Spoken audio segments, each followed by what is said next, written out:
Hello everyone, আমি কৌশিক চন্দ্র সরকার। আজকের এই ভিডিওটিতে আমি দেখাবো কিভাবে আপনার একটি সিম্পল প্রজেক্টে জেএসপির লাইব্রেরি ইন্টিগ্রেট করতে পারেন এবং আপনার প্রথম জেএসপির কোড রান করতে পারেন। তো এর জন্য আমাকে প্রথমেই আইডিতে চলে যেতে হবে। আমি ইন্টেলিজি আইডি ইউজ করছি এবং আমার এ পর্যন্ত সবগুলো ভিডিওতে আমি ইন্টেলিজি আইডিয়া ইউজ করেছি। আর যদি আপনি ইন্টেলিজি আইডিয়া কিভাবে ইনস্টল করতে হয় সেটা না জানেন, তাহলে আমার সম্পূর্ণ ওই প্লে লিস্টটা Java web application, JSP servlet, JDBC and spring boat সিরিজের একদম প্রথম যে ইন্ট্রোডাকশন জাভা ওয়েব অ্যাপ্লিকেশন ভিডিওটা দেখবেন এবং এই ইন্ট্রোডাকশন ভিডিওটাতে আমি কিভাবে আইডি ইনস্টল করতে হয় সেটা খুব ভালো করে আমি দেখিয়ে দিয়েছি। তো এই ভিডিওটা একটু দেখে নেবেন যদি আপনার আইডি ইনস্টল করা না থাকে। ওকে, তো আমি জেএসপি আমার ইন্টেলিজি আইডিয়া ওপেন হয়ে গেছে। তো এখন আমি একটা নিউ প্রজেক্ট ক্রিয়েট করব। ওকে, তো নিউ তো একদম এখানে দেখেন যে জাভা নামের একটা অপশন আছে। তো জাভাতে ক্লিক করে এখানে আদার্স অনেকগুলো অপশন আছে। এখানে জাভাতে ক্লিক করে আমরা নেক্সট ক্লিক করব এবং এখানে আপনাকে দেখতে হবে যে আপনি কোন এসডিকে ইউজ করছেন। আপনি যে কোনো এসডিকে ইউজ করতে পারেন, জাভা 8 অথবা আপনার ইচ্ছা মতো আপনি যে কোনো এসডিকে ইউজ করতে পারেন। এসডিকে ম্যাটার করবে না এখানে। তো নেক্সট নেক্সট এখানে আপনি একটা নাম দিয়ে দিবেন। তো আমি এখানে নাম দিয়ে দেব জেএসপি এসপি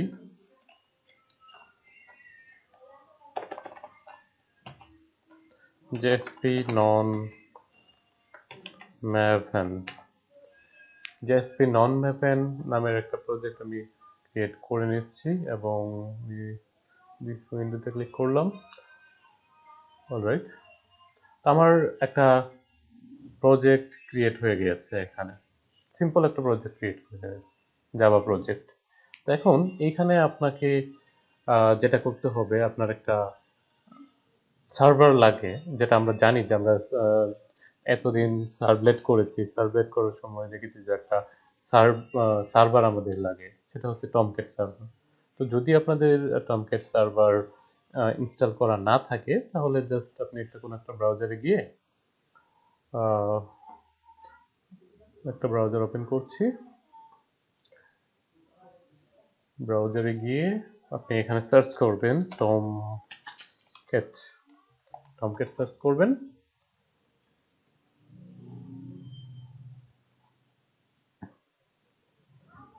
একদম প্রথম যে অপশনটা আসছে যে অ্যাপাচি টমক্যাট, এবং এখান থেকে ডাউনলোড অপশন চলে আসলো। ডাউনলোডে ক্লিক করলে আপনার যে পেজটা ওপেন হবে, ওকে, আমার ইন্টারনেট স্পিড একটু স্লো। রাইট, তো এখানে দেখেন যে ডকুমেন্টেশন আছে, তারপর ডাউন আছে। এখানে টমক্যাট 10 আছে, টমক্যাট 9 আছে। তো টমক্যাট 10 আমরা লেটেস্ট ভার্সনটাই ইউজ করব। টমক্যাট 10 এ এখানে দেখেন যে কিছু অংশ আছে যে কোর, তারপরে হচ্ছে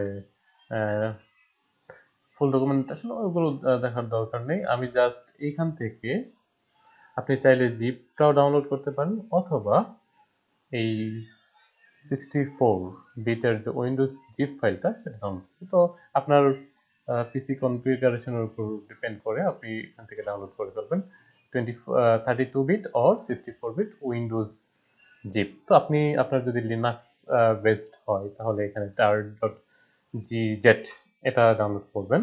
আর যদি ম্যাকের জন্য হয়, ম্যাকের জন্য এটা এখানে নেই অ্যাকচুয়ালি, মেবি এটা।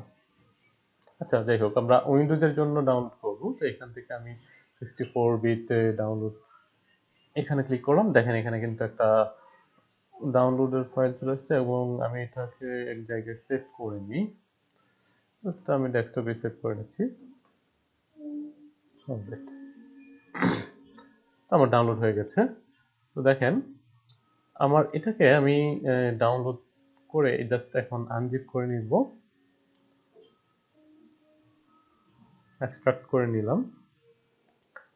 দেখেন তো এখানে আমার একটা ফোল্ডার ক্রিয়েট হলো। জাস্ট এই ফোল্ডারটাকে কপি অথবা কাট করে আপনার যে কোনো জায়গায় আপনি যে আমি জাস্ট সুবিধার্থে আমার সি ড্রাইভে রেখে দিব। তো এখানে আমার অলরেডি কিন্তু দুইটা টমকেট সার্ভার আছে অলরেডি। ওকে, তো আমার কাছে এখানে জাস্ট পেস্ট করে দেবো। দেখেন আমার এইখানে নতুন ভার্সনটা এখানে পেস্ট হয়ে গেছে।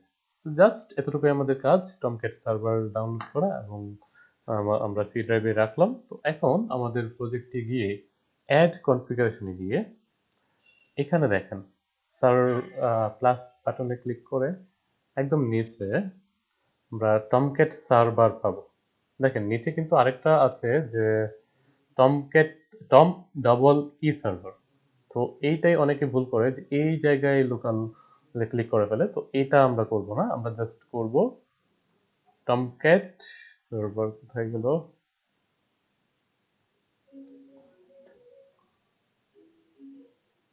টমকেট সার্ভার, এখানে আমরা লোকাল ক্রিয়েট করব। তো লোকালে ক্লিক করলে দেখেন আমার কাছে দেখেন এখানে কিন্তু একটা টমকেট ভার্সন আছে। তো এটা হচ্ছে আমার আগে থেকে আছে বলে আমরা এখানে পেলাম যে, কিন্তু আমার যদি না থাকে তো আমি এটাকে রিমুভ করে দিই।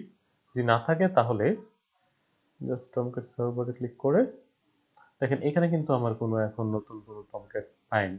তো আমি জাস্ট এইখান থেকে যে কোনো একটা টমকেট সিলেক্ট করতে পারি। যদি আপনাদের এখানে না থাকে তাহলে কনফিগারেশনে যাবেন, কনফিগারেশনে গিয়ে এখানে টমকেট হোম মানে এই আইকনটাতে ফোল্ডার আইকনটাতে ক্লিক করবেন এবং আপনি সি ড্রাইভে রেখেছিলেন, সি ড্রাইভে যাবেন এবং কোথায় রেখেছিলেন এই যে আমার টমকেট, জাস্ট এই ফাইলটা এই ফোল্ডারটা সিলেক্ট করবেন, করে ওকে ক্লিক করে দেবেন।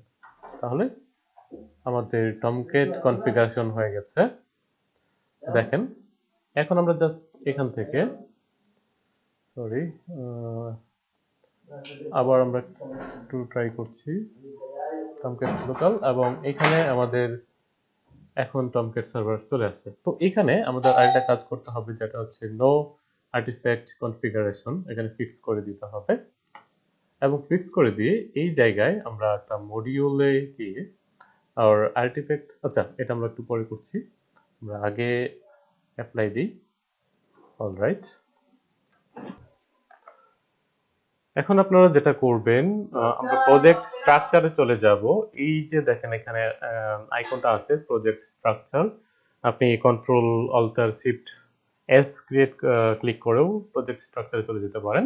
এখানে গিয়ে আমরা মডিউলে গিয়ে এখান থেকে অ্যাড ক্লিক করে ওয়েব নামের একটা মডিউল আমরা ক্রিয়েট করব এবং এখানে দেখেন নিচে যে একটা এরর দেখাচ্ছে। তো এখানে ক্রিয়েট আর্টিফ্যাক্টে ক্লিক করব এবং অ্যাপ্লাই করে দেব। তো আরেকটা কাজ আমাদের করতে হবে যেটা হচ্ছে আবার প্রজেক্ট স্ট্রাকচারে যাব, প্রজেক্ট স্ট্রাকচারে গিয়ে এখানে লাইব্রেরিতে ক্লিক করব।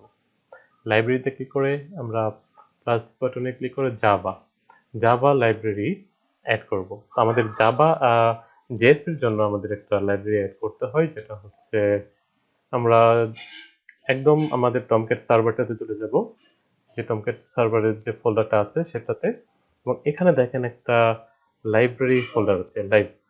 তো এইখান থেকে আমরা নিচে একদম নিচে চলে এসে এই যে জেএসপির এই জার ফাইলটা আমরা অ্যাড করে ফেলব।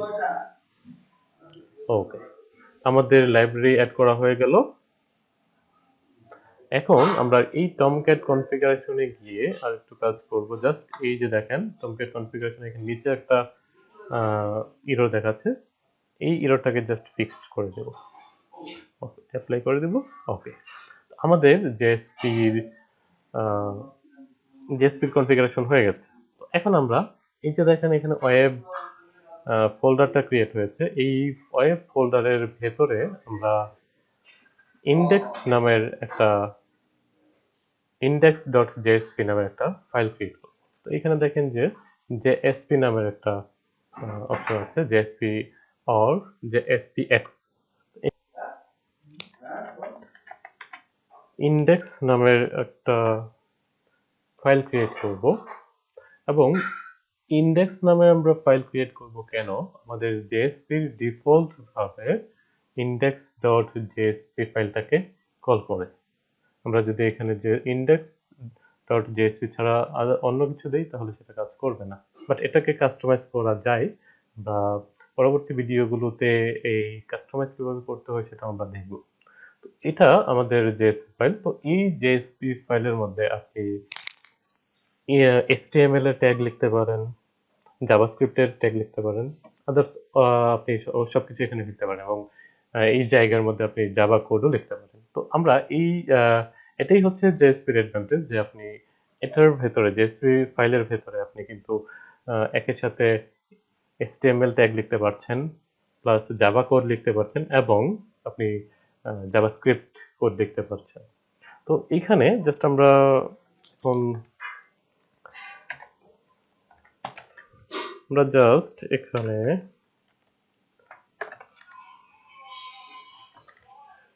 এটা হচ্ছে আমরা একটা আমাদের জেএসপি ট্যাগ, এই ট্যাগের ভেতরে আমরা জাভার কোড লিখতে পারি। তো এই ট্যাগগুলো সম্পর্কে আমি নেক্সট ভিডিওতে বলবো।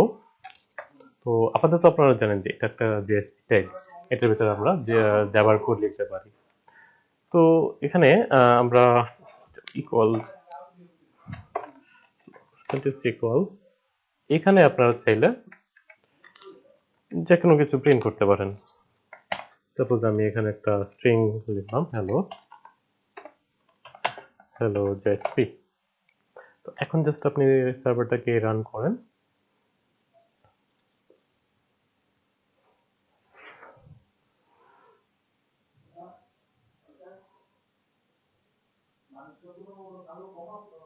ওকে, দেখেন আমাদের এখানে কিন্তু যে হ্যালো জেএসপি চলে এসেছে।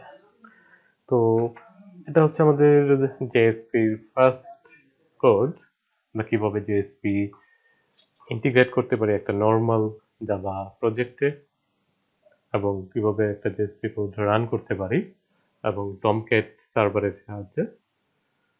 তো সবাই ভালো থাকবেন, ধন্যবাদ সবাইকে।